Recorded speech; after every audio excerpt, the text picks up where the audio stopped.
Hello friends, welcome to my channel competitive English with প্রাইমেটেড। তো বন্ধুরা, আজকের এই ভিডিওতে খুব গুরুত্বপূর্ণ একটা বিষয় নিয়ে আলোচনা করব। তো বিষয়টা কিন্তু পুরোপুরি NIOS ডিএলএড যারা রয়েছে তো সেই সংক্রান্ত। তো দেখো, তোমরা কিন্তু স্ক্রিনে দেখতে পাচ্ছ যে 9533-এর যে প্যানেল, তো আমরা জানি 11,765-র মধ্যে 9533-এর যে প্যানেল, তো সেই প্যানেলটা কিন্তু এই মাসে এক্সপায়ার হবে।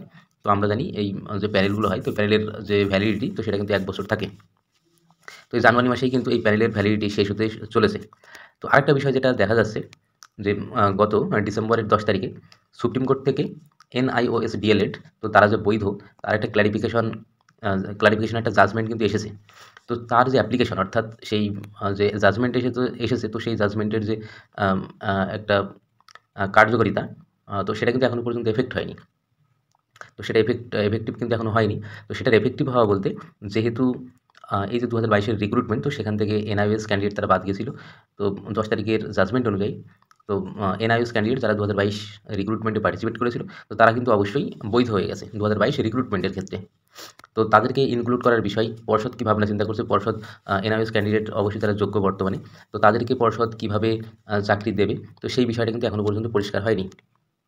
তো এমনকি এই যে বিষয়টা, তো এই ব্যাপারে যেহেতু প্যানেলের যে মেয়াদ সেটা শেষ হতে চলেছে, তো এই যে একটা বেশ প্রয়োজনীয়তা অনুভব করেছেন পিটিশনাররা, তাই তারা কিন্তু কোর্টে দ্বারস্থ হয়। তো এখানে কিন্তু আরেকটা ঘটনা ঘটে গেল। আমি গতকালই, আমি মোটামুটি 2-1 দিনের মধ্যে একটা ভিডিও দিয়েছিলাম। মালাবার নামে একজন শিক্ষিকা। তো উনি NIOS ক্যান্ডিডেট, তো উনি চাকরি এর আগে পেয়েছিলেন।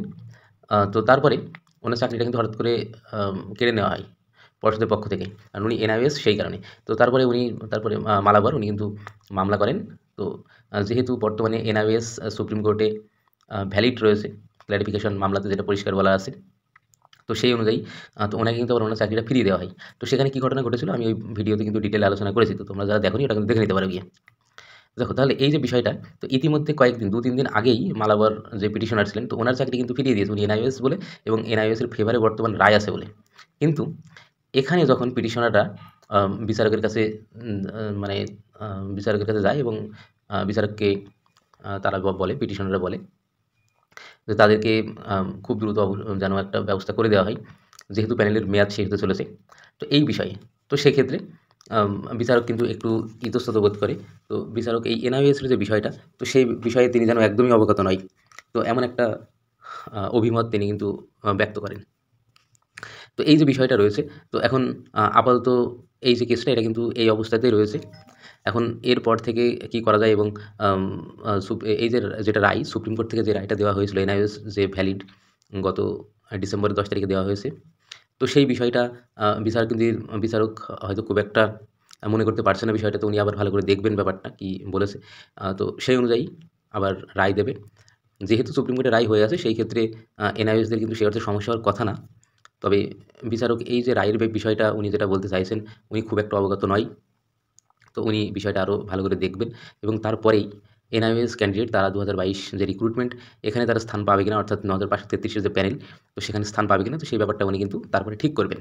তো যে বিষয়টা জানা যাচ্ছে, তো ফার্দার যে হিয়ারিং হবে, তো সেখানে বিষয়টা আরও অনেক বেশি ক্লিয়ার হবে। তবে এদিকে একটা সমস্যা দেখা দিচ্ছে, এই প্যানেলের যে মেয়াদ, তো সেটা কিন্তু আর খুব অল্প কিছুদিন রয়েছে। এটা একটা বিষয়।